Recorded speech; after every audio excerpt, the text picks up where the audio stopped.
desde que nos mandaron esas propuestas, porque nos mandaron un par que se quedaron en esa edición, si mal no recuerdo, eran diferentes, o sea, entre una y otra, las historias eran muy diferentes.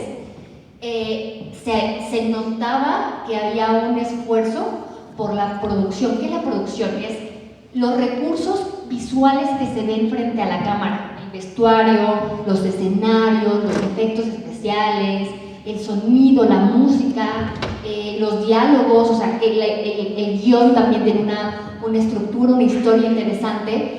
Y han estado con nosotros en diferentes ediciones, no recuerdo exactamente si en cada una de ellas a partir desde la quinta, ya ustedes nos contarán, pero en esta octava edición Eduardo volvió a participar, Verónica volvió a participar con un cortometraje. Notamos que cada vez que ellos mandaban una propuesta había una mejora, o sea, se notaba visualmente que seguía mejorando a nivel técnico y a nivel de la historia misma, de cómo le estaban contando, ¿no? Y también, justamente desde este nivel técnico, era visible que empezaron con pocos recursos y que conforme pasó el tiempo, seguramente por el trabajo o por alguna situación, tuvieron más recursos y entonces ya le apostaban a añadirle más juguetes o más cosas a su, no sé cómo decirlo, sí, añadieron más juguetes a sus juguetes, es decir, a lo mejor tripiés, a lo mejor estabilizadores, mejores cámaras, mejor,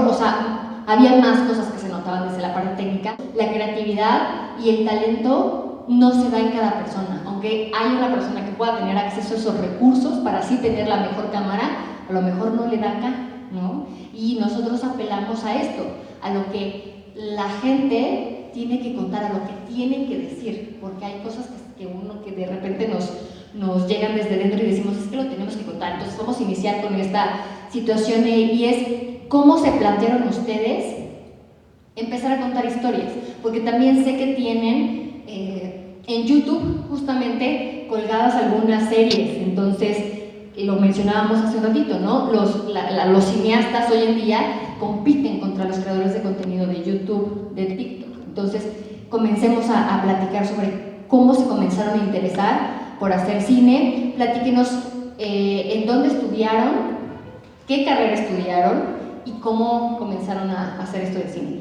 Yo soy Verónica Arregui, soy egresada del Colegio de Literatura Dramática y Teatro de la UNAM en CEU. Yo recuerdo que me empecé a interesar por todo este mundo audiovisual justamente, no eligiendo tal cual la carrera, sino viendo películas.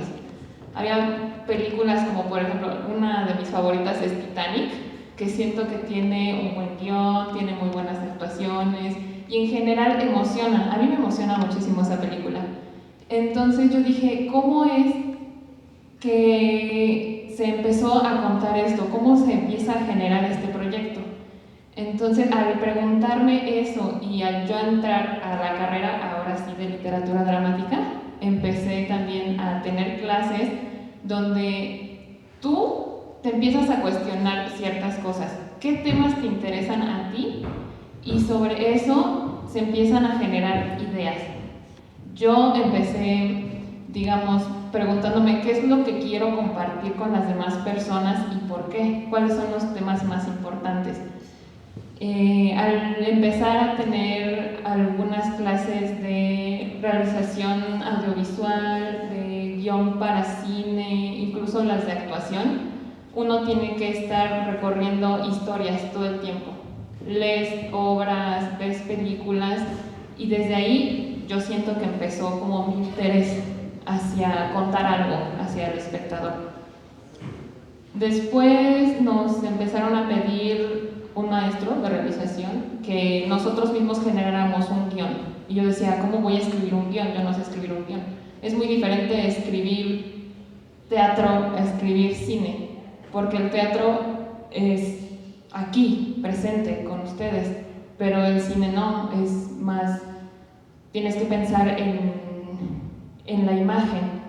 Entonces también yo me fui adaptando un poquito en estas cosas. Bueno, primero, buenas tardes, soy Eduardo Morales, Eduardo Galván también. aquí pasó algo muy gracioso porque ambos entramos a la misma carrera, ambos queríamos hacer teatro y fue en este momento en el cual comenzamos a tener estas materias que eran como una introducción un poquito hacia la cinematografía, no muy avanzado porque al final nuestra carrera era teatro, pero en ese momento nos juntamos porque una característica de esa carrera es que son muchos alumnos. Entonces, por ejemplo, en la actuación para cine somos 30 alumnos, no vamos a pasar todos a hacer ejercicios. Entonces nosotros nos planteamos cómo practicamos y de ahí comenzamos a explorar esta parte del cine. Primero fue como, básicamente todos los que entramos en este proyecto queríamos actuar. Entonces teníamos que darnos esa oportunidad y pues la oportunidad la encontramos justamente agarrando una cámara y aprendiendo. Entonces tal cual empezamos sabiendo nada, tomando pues notas de algunas clases, tomando apuntes de videos de internet, de ahí fuimos aprendiendo, fuimos mejorando y sobre todo la decisión más grande fue en el momento en el que decidimos hacer la serie web, porque era la decisión justamente de meternos a terminar un proyecto que era de 5 capítulos completos con esta inexperiencia, ¿no? Pero todo con el fin de mejorar, y no solamente en ese punto mejorar en la parte de actuación, que era lo que estábamos buscando en un inicio, sino en la parte técnica del cine, ir aprendiendo para poder contar esa historia y que no fuera teatro. Ok, entonces, iniciamos justamente para comenzar, es que ellos propiamente no estudiaron ni comunicación, ni estudios cinematográficos, sino más bien la carrera de actuación.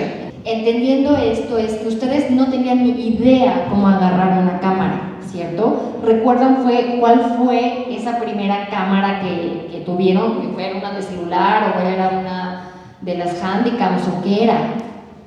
Bueno, la primera cámara, yo tenía unos ahorros de varios años que no sabía para qué ocupar. Entonces, de pronto iba caminando por una tienda y vi que estaban en oferta unas DSLR. Ok.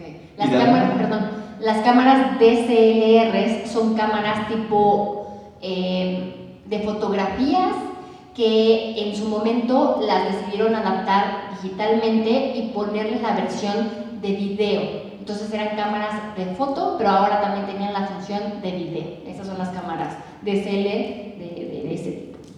Sí. Y entonces, pues, creo que en mi caso ya tenía esa espinita de querer grabar algo, ¿no? Pero nunca había tenido una cámara. Había grabado cosas con mi celular y entonces en ese momento que vi que estaba en oferta y en mi inexperiencia dije, wow, qué super cámara y está en oferta, creo que la puedo comprar.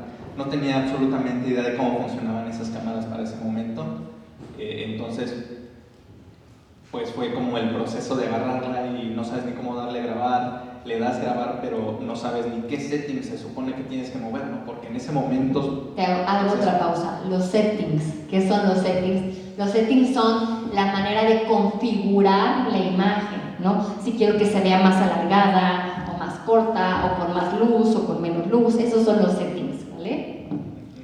Y pues entonces fue esta exploración que, bueno, afortunadamente estaba Verónica, que le entró a estos proyectos que eran más una experimentación de, a ver, vamos a ver qué podemos contar, algo sencillo que podamos grabar sin presupuesto, y empezamos a hacer esos videillos que eran unos cortos muy pequeños y eran comedia, estaban muy chistosos, todavía están en YouTube. Eso fue poquito antes de la serie, ¿no? Fue lo primerito que hicimos y era solamente divertirnos y ir viendo cómo utilizar esos recursos que todavía no conocíamos. Ok, entonces, esta primera historia, que serán como pequeños clipsitos antes de la web, que es lo que entiendo, una cámara de SLR, pero ¿quién escribió la historia? O sea, ¿quién dijo, esto vamos a hacer, ¿no? Esa es la primera pregunta y después es, ¿ya tenían idea de cómo se escribía una historia cinematográfica? Porque una cosa es lo de teatro, como bien lo decía Vero, y otra cosa es cómo escribir para cine. porque no se parece nada a un cuento, a un poema, a una obra literaria, de novela, nada. O sea, es una parte muy técnica que hasta para mucha gente, público en general que no se dedica a hacer cine, le dan flojera. Por ejemplo, ¿cuándo han visto ustedes que allá en la librería vendan el guión de la película tal? No, solo películas muy, muy, muy exitosas. Por ejemplo, Harry Potter, Animales Fantásticos, que incluso se basaron en una obra literaria primero y luego hicieron la película y luego mandaron a imprimir el guión. Solamente así, pero los guiones de las películas no es que los vendan, es algo como, es como una parte del ingrediente de toda la película. Creo que dependía mucho quién hacía la historia, porque precisamente nos metimos a la carrera porque nos gusta escribir cosas, ya sea pensamientos, poemas, como lo decías, novelas, teatro. Y de repente fue como, oye, ¿cómo llevamos esta idea que se me ocurre así chiquita para grabarla en la cámara, para aprovecharla, para saberla usar, ¿no? Para ver qué configuración le tenemos que poner? Entonces, la idea que se nos ocurría, por ejemplo, a Eduardo se le ocurrió una vez un asalto, ¿no? O sea, que iba una chava caminando por los pasillos de CU y de repente un asaltante llegaba y le quitaba la bolsa. ¿Y qué pasaba? La chica lo tenía que perseguir. Y entonces ahí ideamos, bueno, ¿cómo vamos a grabar lo del asalto, el robo? O sea, ¿qué hacemos? Entonces, en la cámara hicimos que fuera persiguiendo al ladrón, ¿no? Y entonces cuando ya tienes la idea y empiezas a pensar en cómo grabarla, es cuando empiezan a surgir esta experimentación. Y ya que lo ves, ya que está grabado, dices, ay, es que esto hubiera quedado mejor si la cámara tal vez hubiera grabado del otro lado. O se hubiera visto mejor en esta parte que hubiéramos visto la cara del ladrón. O así. Bueno, y en cuestión de cuando comenzamos la serie, originalmente era un cortometraje. Entonces, primero dijimos, vamos a hacer algo un poquito más bajado, porque grabamos comedia y cosas como de historias sobrenaturales, pero siempre en un formato hasta cierto punto improvisado, que era muy divertido, pero en ese punto iba a ser 14 de febrero y dijimos, tenemos un guión de eso, vamos a hacerlo. Y lo hicimos, lo subimos, le gustó bastante a varios compañeros de la carrera, amigos que teníamos de la prepa que también lo llegaron a ver y nos dijeron que si no habíamos pensado algunos en extender esa historia. Y de ahí dijimos, ¿por qué no? Entonces, en realidad tampoco teníamos idea de cómo se hacía el guión de una serie. Hicimos ese como cortometraje que tenía ciertos errores, pero por lo pequeño que era, podía funcionar como cortometraje. Entonces ahí al decidir hacerlo serie, tenemos 2 temporadas. La primera temporada siguió siendo una experimentación en la cual yo escribí los guiones, pero tenía todavía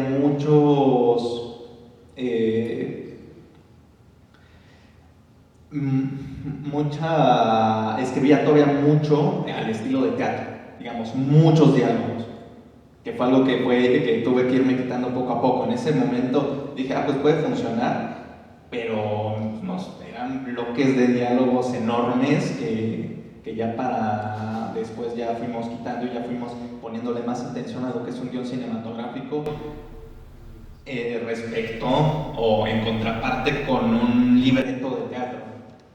Pero fue sobre esa marcha que... Tengo 2 preguntas. La primera es, ¿cómo se llama la serie web? Por si alguien quiere buscarla en YouTube y echarse las dos temporadas que lo puedan hacer. Y la segunda pregunta es, en sus palabras, cualquiera de los que quiera también responder, ya dijiste, tuviste que empezar a quitar diálogos de los guiones cinematográficos para que pareciera menos libreto de teatro. Ya eso es como una manera de interpretar o de entender el guión cinematográfico. Pero me gustaría que a lo mejor a las personas que están aquí presentes que no saben ni siquiera cómo es un guión cinematográfico y tampoco un libreto de teatro, que les pudieran explicar quizás con un poquito de mayor detalle o un ejemplo de cómo es un guión cinematográfico. No sé si alguno de ustedes, yo creo que sí en algún momento de la vida ha podido entrar a ver una obra de teatro. Los actores normalmente empiezan se pueden parar en el centro del escenario a hablar sobre su vida. Y mi padre, y mi vida fue así y así, porque yo de niño tenía esto, y sufro porque no sé qué hacer, y todo el tiempo, ¿no? Y puede haber una cuarta pared, es decir, ellos están en su onda, expresando lo que sienten, y no hay nadie ahí, ¿no? La cuarta pared, que es como una barrera. Yo no veo al espectador. Pero también hay unas partes donde el actor sí puede estar hablando con el público, pero igual son unos diálogos enormes sobre su vida o sobre lo que les pasa. Pero en cambio, en el cine, en el guión, más que el personaje estar contando su vida, tú la estás viendo por medio tal vez de algunos flashbacks de cosas que le han pasado en el pasado. Cómo fue que de niño le pasó tal situación, pero más que nada el peso está en la imagen y no tanto en lo que dice el personaje, y es lo que yo quisiera resaltar en esto de cuál es la diferencia entre escribir para cine, que la imagen tiene un gran peso, a el teatro, que ahí es donde normalmente la escenografía, el actor, todo el diálogo es lo que pesa y va llevando al espectador y lo sumerge en la historia. Bueno, repito el nombre de la serie web, es Aunque no sea yo, y nuestro canal de YouTube se llama Ignal Producciones. Vale. ¿Cómo se escribe para que? Es IKNAL y después Producciones. Y ahí pueden encontrar pues varias cosas de nuestro trabajo. Muchas gracias. A mí me ha tocado dar clases de guión cinematográfico y de pronto a alguna persona que está aprendiendo algo nuevo le cuesta mucho, y entonces la forma de explicar, o la forma corta, porque no es de explicar, sino la forma corta de decir cómo se escribe un guión, siempre le digo a mis alumnos, un guión se escribe en imágenes, y cuando les digo eso siempre se quedan con cara de ¿cómo es escribir en imágenes, no? Escribir en imágenes es eso, cuando ustedes ven una historia no están viendo los diálogos, lo que están viendo es la imagen. Entonces lo que se tiene que describir es todas las acciones que están sucediendo dentro de lo que se ve y que se escucha, ¿no? Por ejemplo, ahí va el ejemplo de la explicación, tú no puedes escribir en un guión cinematográfico, el hombre entró a la habitación y entonces de su mejilla rodó una lágrima tan salada como el mar. A ver, ¿cómo? Si tú eres una persona que jamás has probado el agua de mar, pues no tienes ni idea que es salado, ¿no? Y entonces aquí entra una abstracción, ¿no? Una abstracción de lo que se supone del dolor que estaba sintiendo esa persona, pero en el cine no puedes saborear esa lágrima, ¿no? O sea, en el cine tú no podrías ver que esa lágrima es tan salada como el agua de mar. Tú lo que tendrías que escribir en un guión cinematográfico es, o sea, no hay manera de producir eso, simplemente tendrías que escribir, Ramiro abrió la puerta de la habitación, y si quieres a lo mejor expresar ese dolor tendrías que decir, o explicar de una manera distinta eso salado de su lágrima, como por ejemplo entra a la habitación, mira con desgano su cama y se deja caer, y por su mejilla rueda una lágrima. Y ya, pero no puedes poner tan salada como el agua del mar, o sea, no hay manera de cinematográficamente probar, saber cómo es algo, lo tienes que explicar por la imagen, ¿no?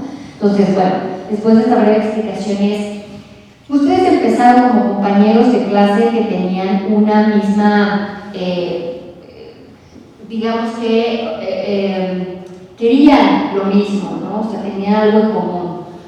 ¿En qué momento se comienza a profesionalizar, ¿no? ¿En qué momento después de tanto practicar y practicar, a lo mejor alguien decide, voy a tomar un curso, voy a ver tutoriales de YouTube? ¿En qué momento comienzan a decir, ok, creo que voy bien, estoy mejorando con cada experiencia, es decir, con cada corto que yo hago, estoy puliendo cosas porque me doy cuenta en la prueba y en el error.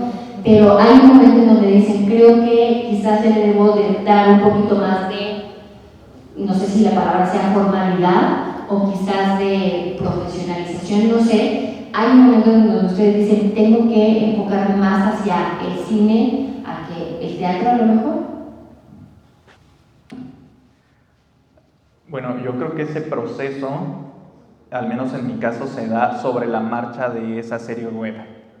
De hecho, si ven la serie, el esquema que hay durante los primeros 3 capítulos y los últimos 2 es muy distinto la forma en que está tirada la imagen. Sin embargo, también está en un error, porque los últimos capítulos son televisión, se están tirados con televisión. Teníamos la posibilidad de conseguir un par de cámaras más, y entonces tiramos con ese esquema, ¿no? Un máster y una cámara hacia uno de los personajes y otra cámara hacia otro de los personajes. Sin embargo, durante ese proceso de las partes finales de la serie, también estábamos tomando en la carrera esta clase que era como una introducción hacia la cinematografía, estábamos aprendiendo más y yo también empecé a investigar por mi cuenta. Prácticamente todo fue por internet. Busqué más formalmente libros de lenguaje cinematográfico, tutoriales de lenguaje cinematográfico, tutoriales de edición. Empecé a investigar cómo funcionaban los lentes de la cámara. Digamos, todavía era un conocimiento muy básico durante todo ese proceso, pero una vez terminando esa serie y reconociendo también esos errores, porque decíamos, es que la imagen se ve más cuidada, pero el lenguaje cinematográfico ya no está porque ya es televisión. Entonces, dándonos cuenta de eso, ya cada uno fue investigando por su parte. Verónica se centró muchísimo en el guión, es muy buena guionista y obviamente ella como actriz también siempre estuvo pues a un nivel más arriba y es lo que más le apasiona. En mi caso me empezó a gustar mucho la parte detrás de la cámara y empecé a buscar qué herramientas había en el cine, cómo funcionaban y se fue segmentando un poco nuestra organización. En ese entonces todavía no éramos Signal Producciones, pero ya empezaron a entrar otros compañeros y empezamos a tener más gente. Entonces, justo en el momento que se termina eso, los proyectos que siguieron ya no tenían esa parte tan amateur. Cada proyecto que queríamos hacer tenía que ser mejor en algo. Eso fue lo que nosotros queríamos hacer, pero sobre todo, pues seguir contando historias que pudieran llegarle a quienes lo vieran. Creo que igual fue mi proceso desde que íbamos haciendo la serie, pero en mi caso lo sentí más ya saliendo de la carrera. Dije, es que sí, yo puedo escribir y me gusta y tal vez lo hago bien y mi maestro me dice que muy bien, pero también aunque había otras personas que empezaron a entrar al proyecto porque les gustaba lo que estábamos haciendo, no era suficiente porque normalmente los que estaban ahí en nuestra carrera, todos quieren actuar de alguna manera. Yo quiero actuar, yo quiero hacer esto, yo quiero hacer, claro, pero detrás de cámaras se necesita también mucha gente, quien recoja el sonido, quien esté haciendo la producción, quien esté apoyando al director de fotografía. Y entonces yo dije, bueno, sí me gusta actuar a mí también, ¿no? Somos actores, todos queremos estar ahí con que la cámara nos grabe y mostrar nuestro talento y todo, pero pues también necesitamos quien organice las cosas. Entonces yo busqué cursos gratuitos en cultura en algunos faros. Empecé a tomar varios cursos de guión, de producción, me metí también a uno de maquillaje básico de efectos especiales, me metí a todo lo que pudiera porque yo quería aprender más cosas. ¿Por qué? Para que yo pudiera ser, digamos que un comodín en los diferentes proyectos que llegaran a surgir. Si en un proyecto yo era producción, yo ya sabía más o menos cómo organizar las cosas, pero si en otro proyecto faltaba alguien de maquillaje, yo podía hacerlo también. Entonces, al estar buscando tener esta versatilidad, también me fueron gustando otras áreas y ya dejé solamente de querer actuar y buscar más conocimiento. También, como decía Eduardo, buscando lo que vendría siendo los libros, viendo también las películas, viendo el arte, todo lo que hay en la imagen, cómo las personas empiezan a ver por qué esa silla está ahí y por qué es verde, o sea, qué sentimiento le quiere dar al espectador. O sea, son muchas cosas que uno, digamos que las personas normales que no les gusta tanto el cine y no lo empiezan a analizar, no se dan cuenta, pero siempre hay un porqué detrás de todo lo que ven en la pantalla. Voy a hacer una pequeña intervención para explicar muy brevemente también esto del formato de televisión. En la tele todo es más rápido, muy rápido. O sea, en una telenovela tienen que sacar capítulos antes, bueno, si siguen ahora ya les llaman teleseries, pero era diario, tenían que sacar un capítulo de 45 minutos, ¿no?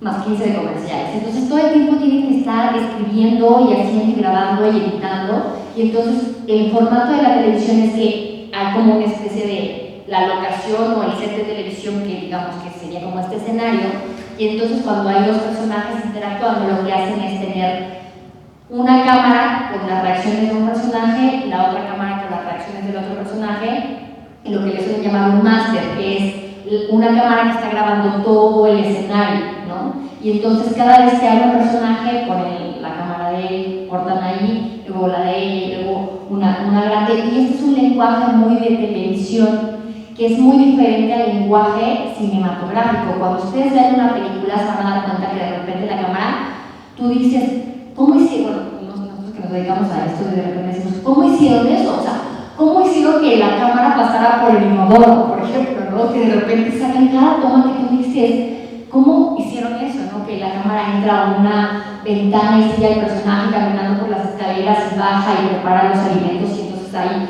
una toma para los alimentos y no como un corte, ¿no? Esa narrativa es una narrativa cinematográfica que no es nada sencilla de hacer por las cámaras, por ejemplo, las de cine y muchas digitales también. Hay una cosa que se llama foco. En el cine hay un personaje que se llama el foquista, o cómo lo aman o cómo lo odian, ¿no? Porque el foquista solamente se encarga de hacer foco. O sea, cuando una persona se aleja, tiene que hacer foco para que esté enfocada en él. Cuando se acerca, igual, ¿no?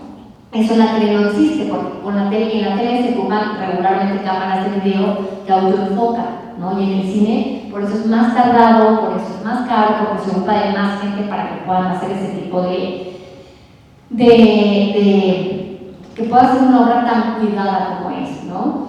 Y con lo que ya también dijo Verónica, en el cine, todo lo que ustedes ven en una pantalla de cine, la imagen que ven no es solamente porque se le ocurrió, porque estaba de humor. O sea, si un sillón es verde, es porque hay una razón de que sea verde, ¿no? Si el personaje lleva una medallita aquí, hay una razón por la que lleva esa medalla. Entonces todo está muy justificado, todo es muy, muy, muy pensado, y por eso una telenovela que puede tener 300 capítulos que se pueden echar en medio año o un año, 300 capítulos, una película de 60 a 90 minutos, a 2 horas o 3 si quieren, se puede llevar desde que se piensa hasta que se exhibe en cine 5 años, 10 años. O sea, de verdad es abismalmente diferente hacer una producción de televisión a una de cine, y bueno, ni se diga el contenido en TikTok o de YouTube, ¿no? Que es completamente distinto. Entonces,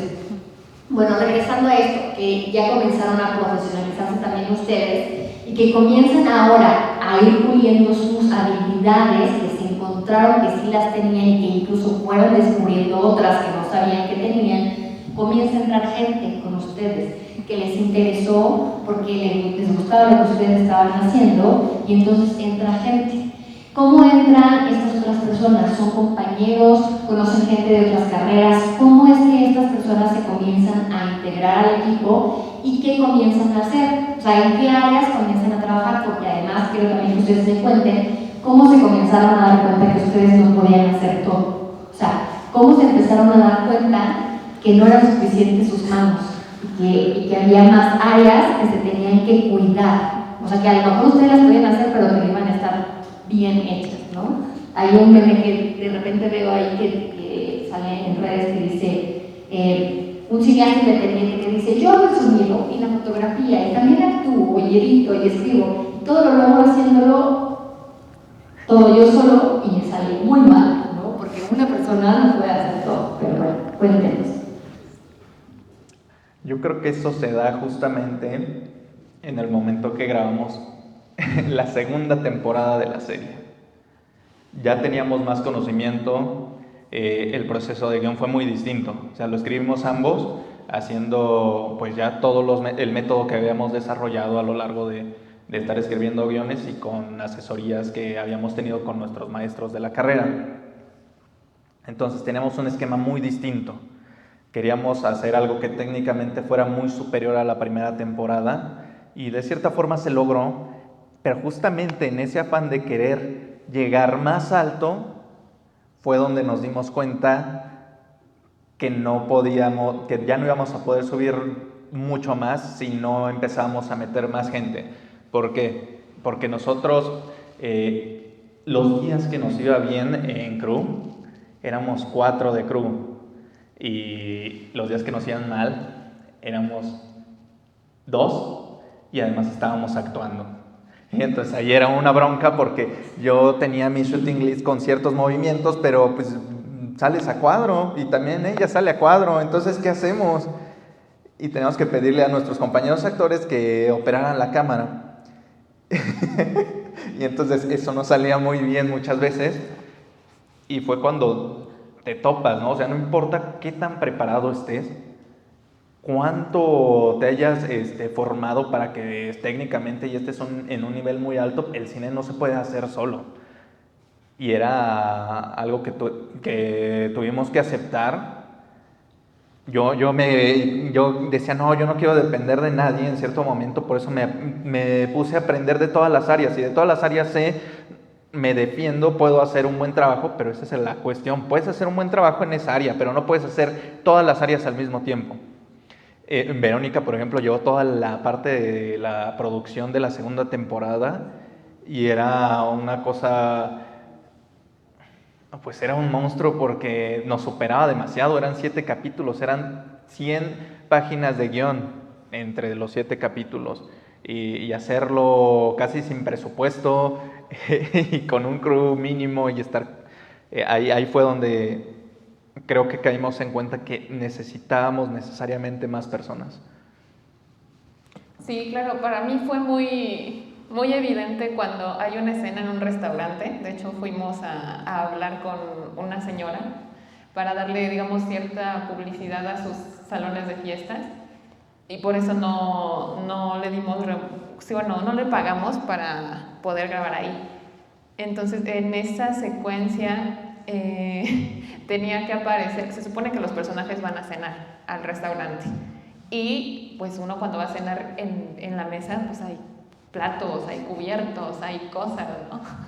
Lo que sucedió ahí es que si bien yo estaba en producción, ese día yo estaba actuando y le pedí a una compañera actriz que me hiciera el favor de checar ciertas cosas como lo de los platos.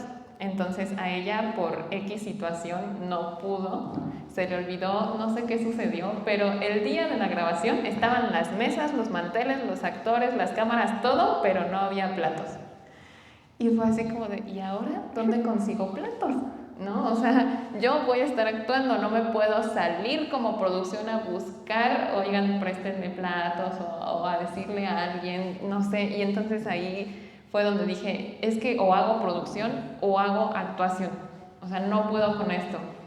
Y después en otros proyectos, yo empecé a salir en otros cortometrajes con otras personas, con otros estudiantes de cine, y así fue como empezamos a conocer a más personas de otras carreras, a unos que estaban estudiando en escuela de cine, a otros de comunicación, y entonces cuando sales en otros proyectos y nos empezamos a ayudar entre todos, te puedes empezar a jalar a más gente para que te ayude en tu proyecto, aunque no les pagues, está bien, y entonces tú ya tienes el compromiso de ya me ayudaste, entonces yo te ayudo en lo tuyo, y así se va creando como este equipo poco a poco. Eso es muy importante. Ok, entonces, definitivo, el cine no se puede hacer solo porque o estás actuando o estás detrás de la cámara, las dos no funcionan al mismo tiempo. No, y de hecho me tocó que en algunas secuencias todo el mundo estaba haciendo lo suyo, estaban unos saliendo de extras, el director de fotografía también lo agarramos así de llena el cuadro porque se ve muy vacío, ponte ahí. Y entonces el director de fotografía como que checaba su cuadro, bueno sí, me voy a poner ahí, ok, está bien. Y ya todo el mundo estaba ocupado haciendo lo suyo, ¿y quién le da a grabar? O sea, entonces yo recuerdo que rápidamente, o sea, yo estaba, digamos, detrás de Eduardo y la cámara estaba como por acá, entonces me venía corriendo, ya les decía, ya vamos a grabar 1, 2, 3, ¿no? Le ponía cámara corriendo, y ya, le ponía play y me iba corriendo hasta mi lugar otra vez de inicio. Y ya empezábamos a grabar. Y era súper caótico y súper extraño porque ya que quedó todo, ahora vamos a ver cómo quedó. Y ya que revisábamos, no, pues es que tú como que te saliste de cuadro y no te ves, y tú te estoy cortando la cabeza, entonces se vuelve todo muy extraño, ¿no? O sea, si tienes a alguien en la cámara, te podrías ahorrar muchísimo tiempo y no tener todo este tipo de errores que se pueden evitar.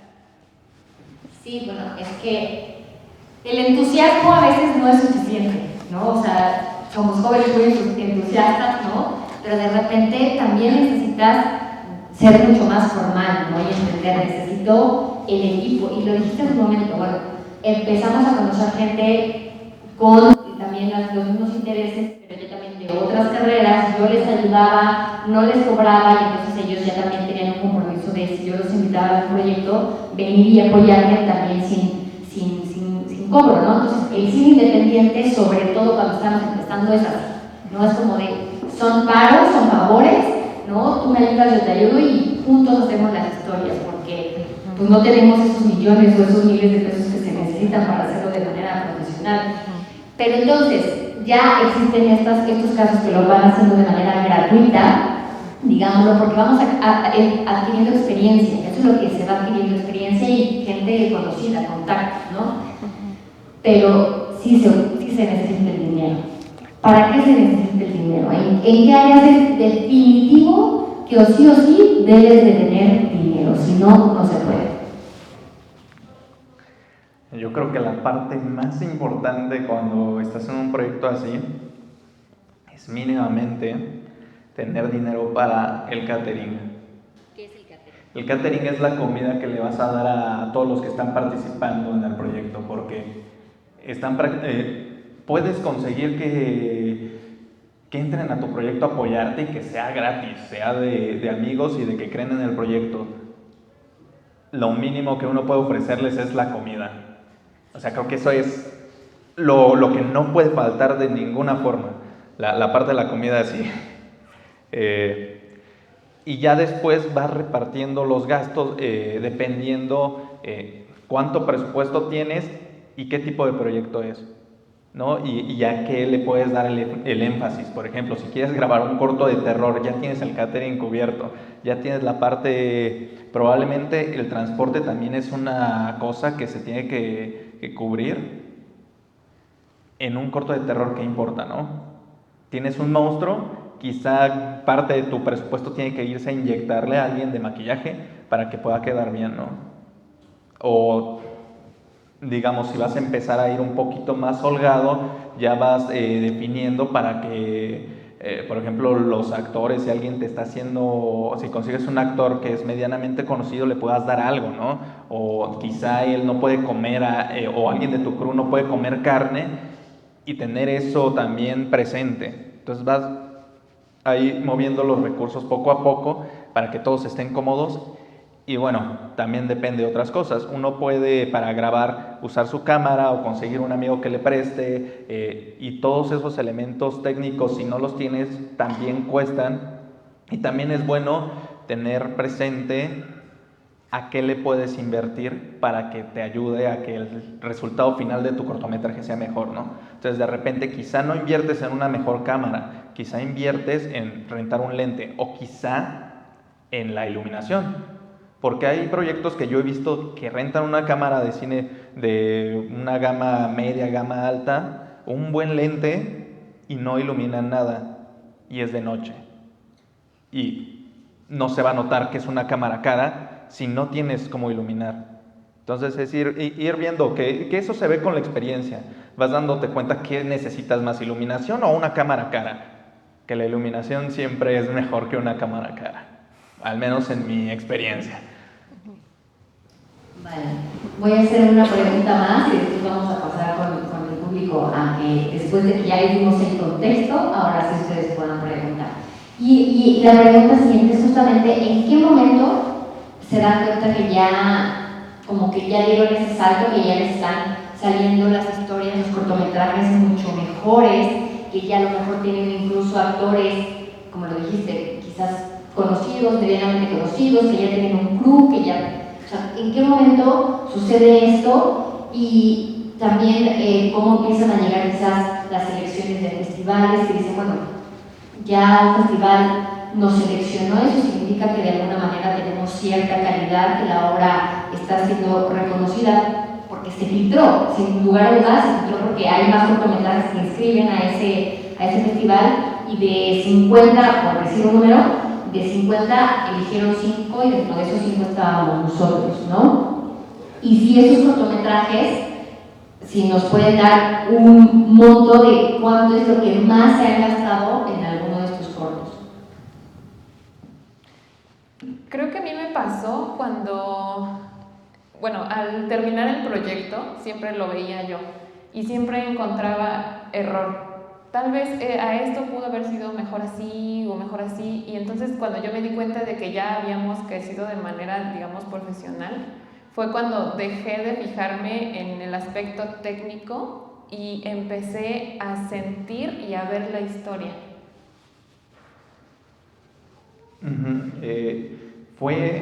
O sea, si es por como en una cronología, justamente con el corto de los zombies, que fue el primero, que fue con un crew un poquito más grande, y en el cual, todavía estuvo limitado, pero digamos que ya están un poquito más segmentadas las funciones, que se logró, al menos en mi caso, ver una dirección, una verdadera dirección. Porque antes grabábamos y por esas mismas limitantes era como, bueno, ¿cómo va quedando? No planeabas tanto cómo ibas a contar, sino que se viera lo que ibas a contar. Y creo que en ese punto empezamos a conocer más gente, porque también el corto lo mandamos a un pequeño festival en Fesco Autitlán y de ahí conocimos más gente que se interesó por el trabajo. Después aquí en Miradas Locales lo enviamos, que bueno, ahí fueron unos meses después, porque también quisimos entrar a un corto de comedia con el corto que inscribimos ese año, que se llama Tú me gustas, que seguimos el mismo esquema. Ya nos había funcionado una vez tener áreas definidas, y con Tú me gustas ocurre lo mismo, que incluso tiene, en cuestión de ritmo, creo que todavía es mejor.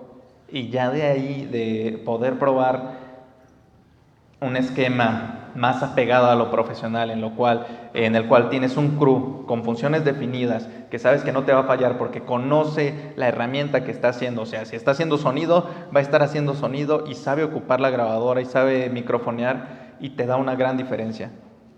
Y una vez haciendo eso, ya no te quieres regresar a un esquema no tan formal, pues, porque ya lo conoces, sabes que funciona, sabes que te ayuda a contar una historia, porque dependiendo del área en el que estés, puedes entrar mejor a hacer esa área. ¿Cuánto es lo que más ha costado? Bueno, de estos cortos que hemos inscrito, me parece que el más caro fue este último, el de El grito que nunca dimos. Más o menos costó como 8,000 pesos. También hay que decirlo, fue un proyecto grande en el cual muchos se subieron al barco sin cobrar, y también por el paso de los años ya teníamos más equipo. O sea, digamos, no gastamos en rentar equipo. El productor consiguió que nos prestaran algunas cosas y ya con eso pudimos salir, al menos en todas las herramientas que íbamos a ocupar, que al final muchas de ellas tuvieron problemas. Por ejemplo, por primera vez usamos un sistema de transmisión de video que fue prestado, fue gratis, pero justamente como era gratis era un sistema que fallaba muchísimo y nos generó otros problemas, pero bueno, nos ahorramos casi toda esa parte de rentar equipo. Básicamente el presupuesto se fue en transportes, catering, que es la comida, y en vestuario y algunas cosillas de arte, que creo que se nota una diferencia cuando inviertes en la parte de arte, que muchas veces no se toma en cuenta, pero cuando se toma en cuenta da una gran diferencia. Y bueno, fueron 8,000 pesos, digamos que en dinero, en flujo de efectivo, ¿no? Pero eso no quiere decir que la obra misma cueste 8,000 pesos. Si, por ejemplo, nos ponemos a hacer cuentas en lo que es en especie, que fue, digamos, lo de las cámaras, la iluminación, que a lo mejor la gente que donó su trabajo, que es el tiempo, el esfuerzo, el conocimiento, la escritura del guión, la dirección, todo eso cuesta.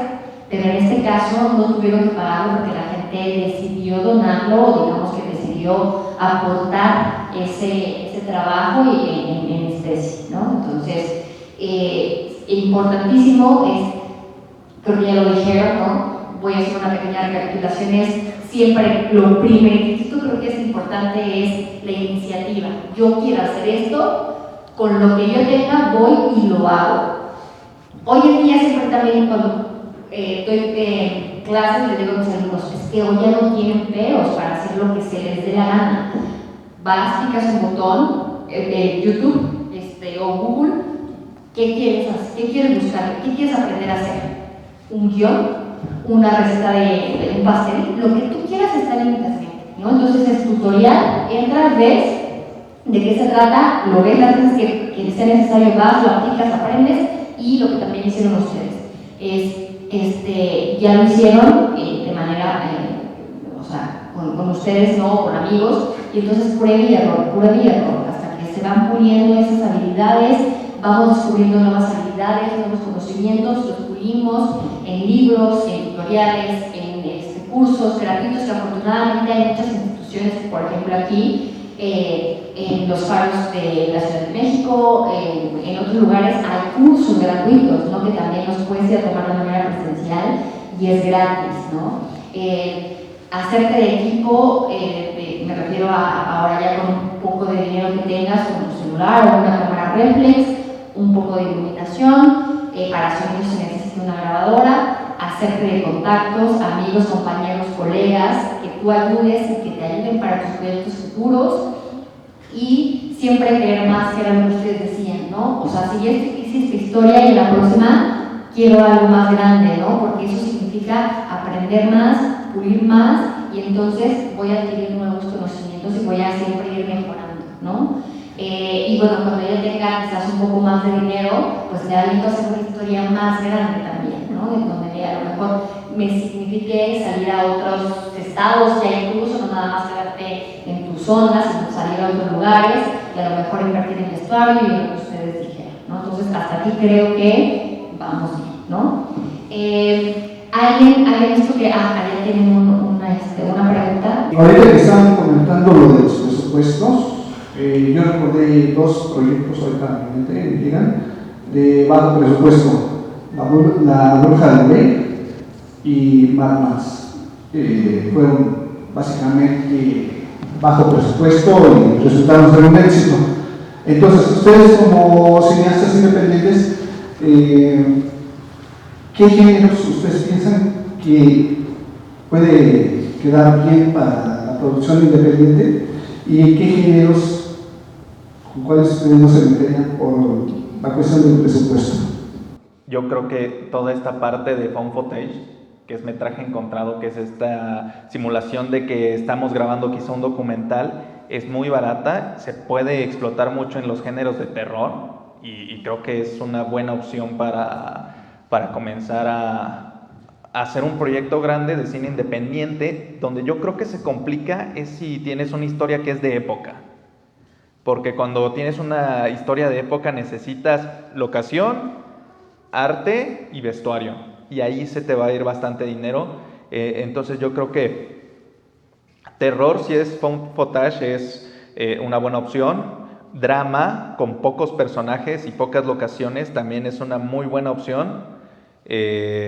Comedia, todos estos géneros siempre pensándolos en acotarlos en locaciones fáciles de conseguir o que tú ya tienes en mente que puedes poner, y con pocos personajes, ¿no? Porque también la parte de muchos personajes va requiriendo varias cosas, porque a veces cuando trabajamos con talento ocurre que quizá, porque lo esencial es irte con actores, entonces quizá necesites, tienes tu pick-up con tu crew en cierto lugar y tienes que mandarle un Uber a tu actor, ¿no? O a lo mejor come cosas que no quiere, que no le das a todo el crew y son gastos extras, ¿no? Entonces es considerar pocos personajes y igual un crew, si no tienes mucho presupuesto, un crew reducido que sea el indispensable para que pueda salir. Y eso pues pensado desde el guión, un guión que no requiera proezas técnicas, que te pidan rentar por ejemplo una grúa, tener un Bavenet, que es un difusor gigante para exteriores, ¿no? Quizá pensar en interiores también es una buena opción de economizar bastante el dinero, porque no te preocupas tampoco porque llueva o porque se va el sol, ¿no? Es más fácil controlar un interior. O sea, terror sí, cuando también le puedes meter misterio, porque si tú te vas por un terror donde sale un super mega monstruo que tiene una máscara y maquillaje que se le caiga a lo descarnado y todo eso, eso ya también te implica meterle más dinero, más presupuesto.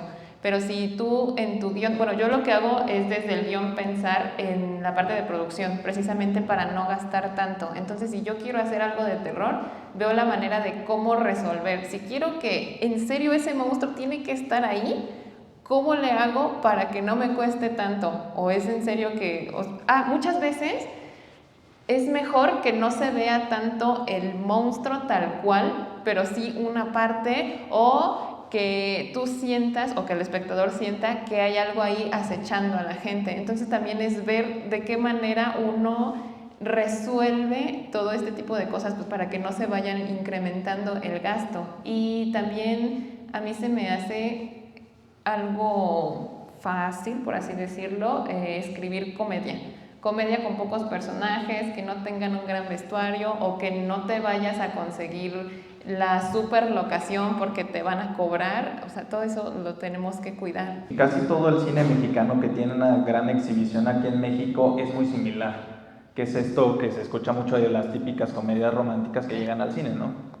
Que bueno, es a donde se le está apostando más presupuesto, porque es lo que ha dejado dinero en cuestión de...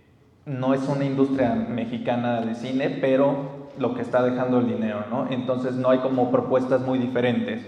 Y entonces se genera un prejuicio de que todo el cine mexicano es así, porque las historias que son, que se salen de eso, de ser una comedia romántica típica que ves cada vez que se estrena en Cinépolis o en Cinemex, no llegan a esas salas. Entonces buscarlas es complicado a veces. Te vas a ciertos festivales donde se exhiben, a veces las compran algunas plataformas de streaming, pero finalmente las tienes que buscar. Entonces lo que está al alcance es esta cosa de las comedias románticas, y como es un flujo constante de estas películas, viene esa expresión de es que es otro churro. Los churros mexicanos se conocen desde más o menos los años 40 y 50, cuando Juan Roll, que fue un cineasta de origen español, por alguna razón de las circunstancias de la vida, viene a México, se convierte en cineasta y a él se le conoce como el máximo exponente de los churros mexicanos. Él lo que hacía eran películas de bajo costo, producciones de bajo costo, pero que eran redituables en taquilla porque a la audiencia le representaban mucho entretenimiento y les representaba pues, básicamente entretenimiento, o sea que el contexto, lo que decía la historia misma podría ser intrascendente, pero como era entretenido a la gente le gustaba.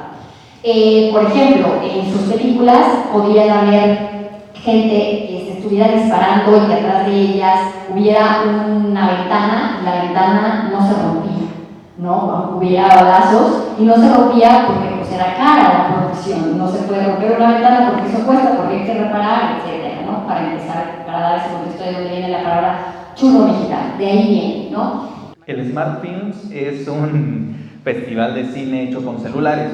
Entonces, puedes hay distintas categorías. La categoría profesional, todo es exactamente igual, solamente que tienes que grabarlo con celular. Lo que ocurrió ahí, y que veo que ocurre en varios festivales, es que los cortos que ganaron eran cortos que no conectaban con el público. Eran cortos que decías, se ven bien, se escuchan bien, pero nadie va a hablar de él. No están conectando con el público. Y había cortos que veías que a la gente le agradaba, y ahí hay una desconexión entre jueces y público, y también creo que en algunos casos se da que se segmenta, se radicalizan mucho los polos de nosotros cineastas. Entonces, o queremos ser comerciales, o queremos tener una voz, pero aquí es, ¿cómo quieres tener una voz si es cine? ¿Quieres hacer algo meramente tuyo o quieres hacer algo también para los demás? No digo que en todos los casos ocurra, pero sí tenemos películas que son muy alabadas por la crítica, no en todos los casos, pero que con el público no conectan. Y hay veces que solamente se quedan en, es que no lo entendiste porque no has leído. Yo creo que eso sí es un problema. Yo creo que como cineastas tenemos que buscar que tener una voz, o sea, no callarnos, porque callarnos también está mal y ceñirnos a decir, pues voy a hacer cine para vender, porque en primer lugar, difícilmente el estándar de los cineastas vamos a vender un largometraje para que salga en Cinépolis. Entonces yo creo que lo complicado está ahí, en conseguir mantener los temas que a ti te interesan, pero también buscar conectar con el público. Y aquí, por ejemplo, en nuestro caso que creamos Signal, lo que nosotros queríamos hacer era historias que conectaran con el público, desde nuestro nombre, que es Ignal, que significa en compañía de, porque al menos para nosotros el cine es así, se tiene que ver en compañía. Si nosotros hacemos una película para verla nosotros, ¿para qué hacemos una película? Y creo que pienso que hay actualmente y muchos cortos que estuvieron en la selección cumplían con ese aspecto de poder conectar con el público. No voy a decir que todos, pero creo que sí hay cine que no está ignorando al público, que está buscando, quizá por la falta de recursos que ahorita nosotros tenemos a comparación de las grandes producciones, no nos vamos a ver, porque también muchos de los cineastas a los que no les importa el público, sí tienen fondos para poder estar haciendo películas y películas y películas en las cuales ellos hablan de lo que les interesa, pero sin pararse a pensar cómo los va a ver el público, y cuando reciben una mala crítica dicen es que no le entendiste, no leíste. Yo creo que como cineastas tenemos que ser empáticos y muy estrictos en que no podemos justificar que quizá nuestra película no sea lo maravillosa que nosotros pensamos, y quizá el público tampoco, el público no está equivocado. No podemos tacharlos nada más de que no, tú no me hables, es que yo soy el cineasta y aquí vengo yo a contar mi historia, y si no me entiendes, pues es porque no es para ti. Que efectivamente no existe una universalidad, pero creo que sí tiene que haber una búsqueda de conectar con el otro, que creo que es una maravilla que tiene el cine, que puedes verlo aquí, puedes verlo en Alemania, puedes verlo en todo el mundo y no se va a borrar, se queda ahí en imagen. Hay que cambiar la mentalidad, por ejemplo, para empezar, de la familia. ¿Qué pasaría si uno de sus hijos le dice, ¿sabe qué? Yo quiero ser cineasta, papá o mamá, ¿no? La mayoría, a ustedes me encantaría saber qué les dijeron a su familia, pero voy a poner mi ejemplo. con mi familia, mi papá me dijo, estás loca. O sea, él cree que yo tengo muchos limitantes. Por ejemplo, el dinero, ¿no? ¿Cuánto costó Coco? Lo acabo de googlear. Costó 175 millones de dólares. 175 millones de dólares. Traducidos a pesos mexicanos son aproximadamente 3,000 millones de pesos mexicanos. No sé si algún día los voy a ver en mi cuenta de banco, ojalá que sí. Ojalá que sí. Pero para empezar, todo empieza desde la familia, entonces ahí viene el reto de regreso. Aparece de repente desde el núcleo familiar y eso se comienza a esparcir por los familiares externos, los tíos, los padrinos, no sé, los amigos, la gente alrededor de una persona que de repente dice quiero hacer cine, quiero ser cineasta. No, ¿tú cómo vas a poder? Para empezar, como que la gente piensa que el cineasta por allá lejos es un semidios o Dios, ¿no? Que puede hacer cine porque alguien, no sé, nadie sabe a lo mejor que existe una carrera, que pueden estudiar o que pueden hacer.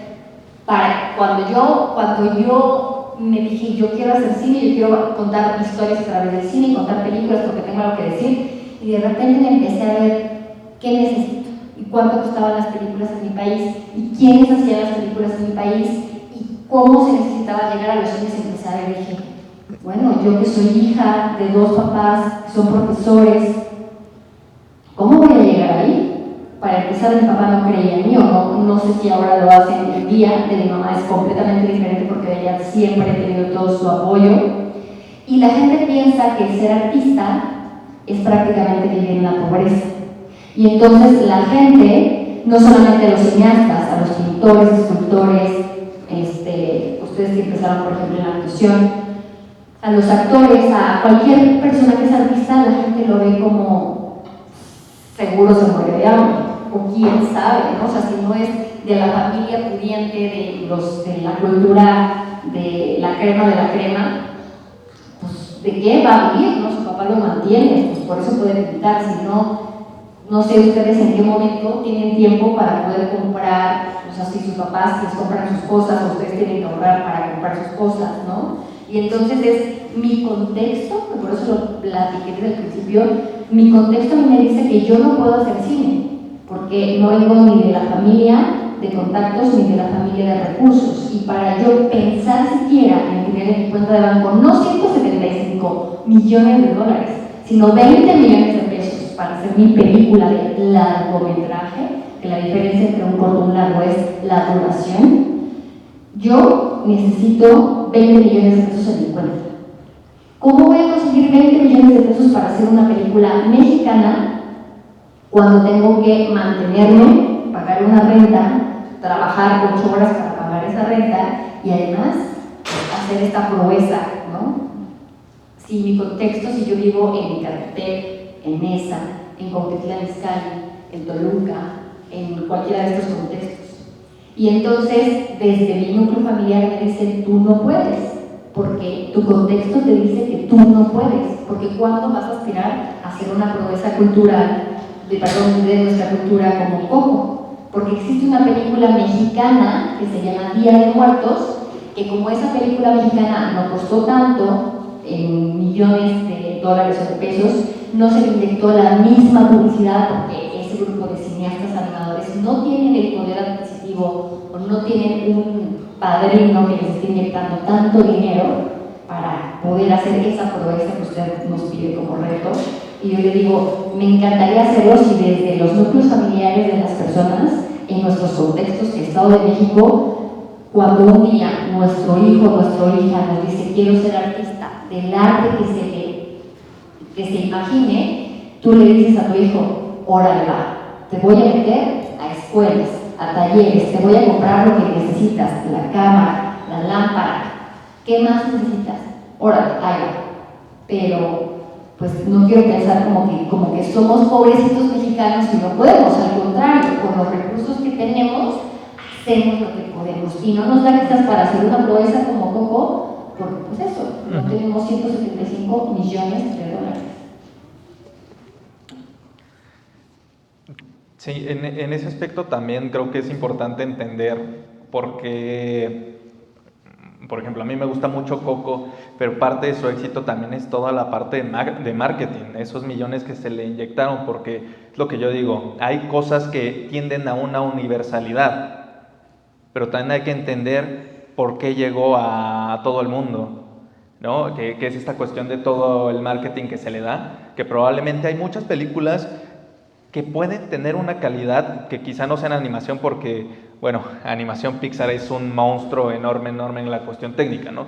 Pero que quizá sin ser animación también podrían tener esos chances de llegar a todo el mundo, pero que no tienen una parte de marketing tan masiva como lo tiene la industria norteamericana, y más porque aquí en México no hay como tal una industria desarrollada, ¿no? Lo hubo en su momento, ahorita no, y ahorita hacer cine en el cual no estés metiendo a los actores más conocidos es un riesgo enorme en el cual no te van a dar ni tantas salas de cine ni toda la parte de marketing que requieres, y que quizá podría ser que sí llegaras a más. También tenemos ese sesgo, ¿no? Por nuestra parte podemos hacer una historia, mejorar lo más que podamos, hacer una historia que conecte, y creo que ahí es donde nosotros podemos movernos con los recursos que tenemos y buscar los medios para que tenga una buena distribución, pero sí entendiendo que de inicio no estamos en las mismas condiciones de los grandes estudios, porque aquí en México tampoco es que haya los grandes estudios que produzcan masivamente películas todo el año y que tengan todos los contactos para también tener taquilla y salas en Estados Unidos y en otros países, como lo es Hollywood, ¿no? Que tiene todo ese poderío y que abren miles y miles de salas en muchos países.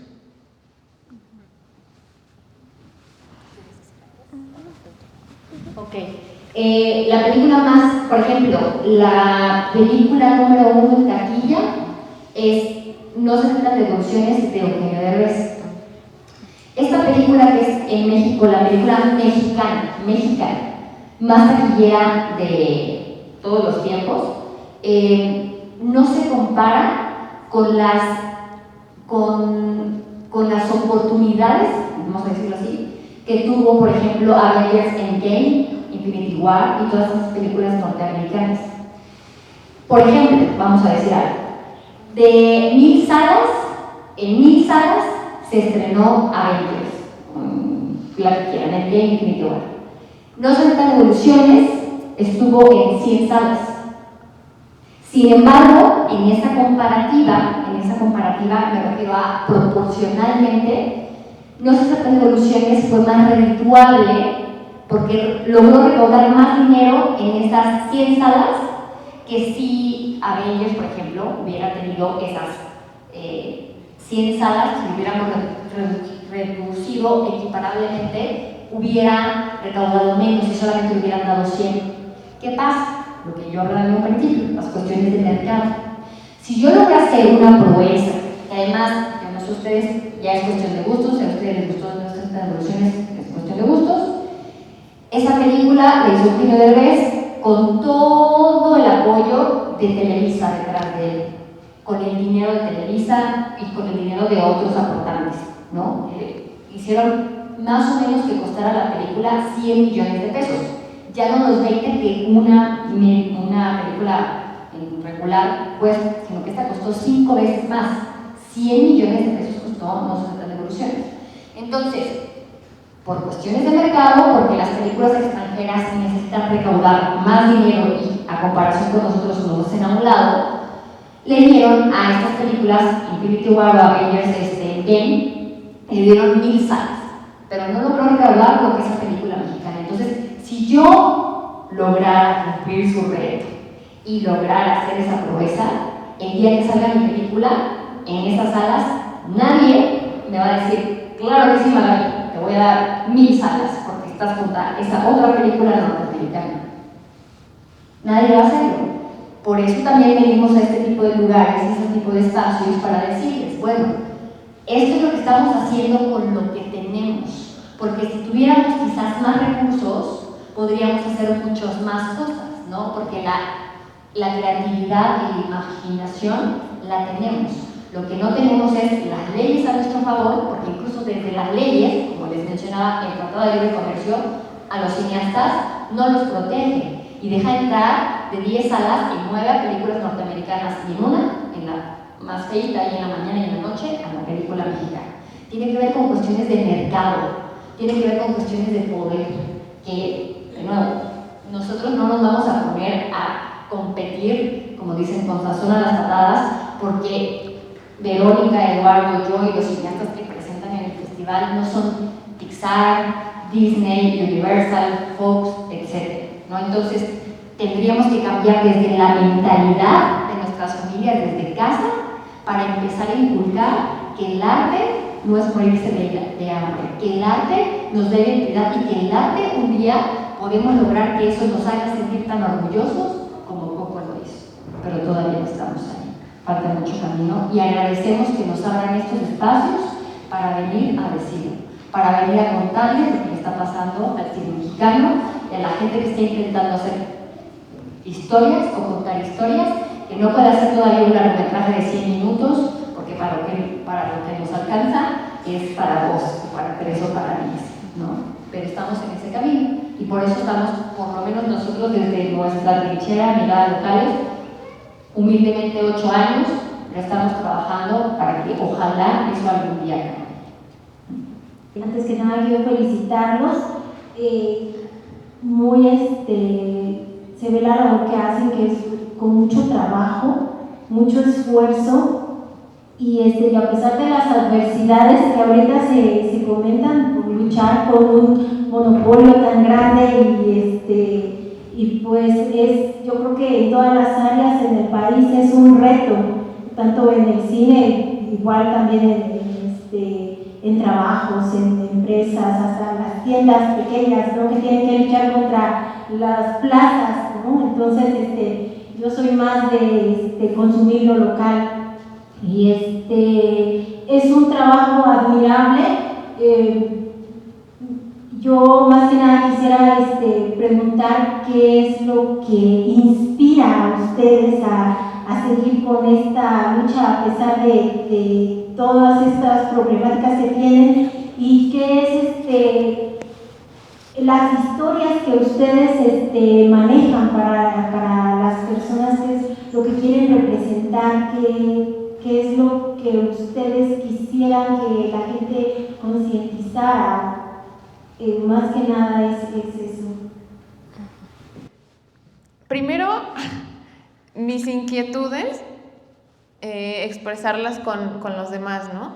Por ejemplo, la delincuencia, hay muchas cosas que puedes consumir sobre que el asalto, el robo, los feminicidios, todo ese tipo de cosas. Hay muchísimo material ahorita y hay muchísimos cineastas que están haciendo proyectos sobre ese tipo de cosas.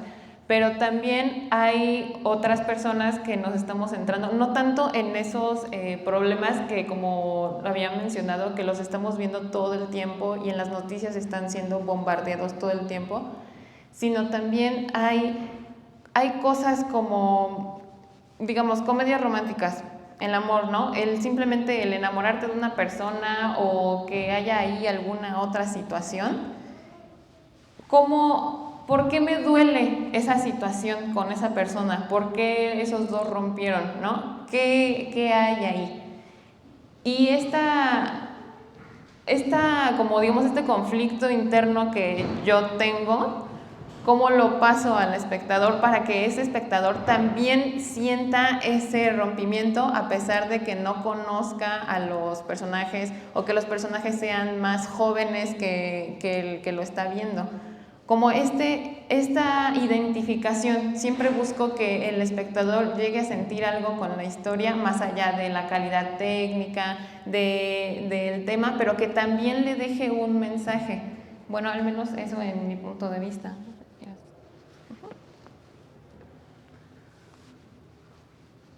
En mi caso es muy parecido. Es justamente explorar ciertos tópicos que yo creo que cada persona los tiene, de qué es lo que le mueve.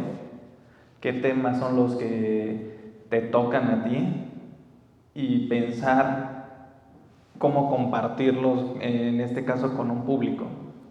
Desde que entré, por ejemplo, a la carrera de teatro, yo ya iba a querer compartir con un público. Al final me dediqué más hacia el cine, pero es lo mismo. O sea, a mí me inspira poder explorar todas esas inquietudes que de repente surgen en mí sobre algún tema, sobre algún tópico, sobre algún sentimiento que estoy teniendo, para compartirlo en imagen con más personas en la cuestión del cine y cómo los emociono también.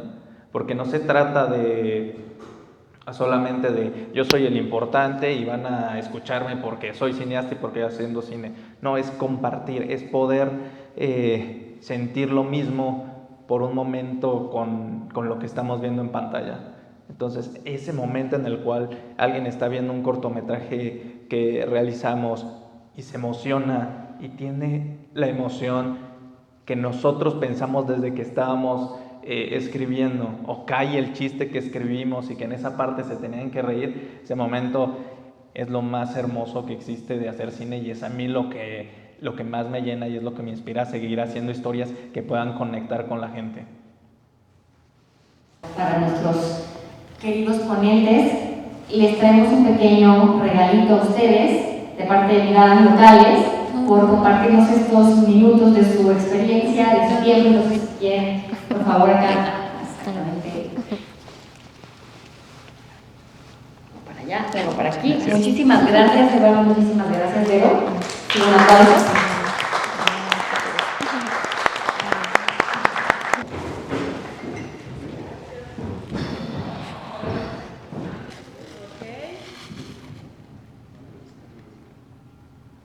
Nos encuentran como Miradas Locales en redes sociales. Gracias. Muchas gracias por habernos acompañado.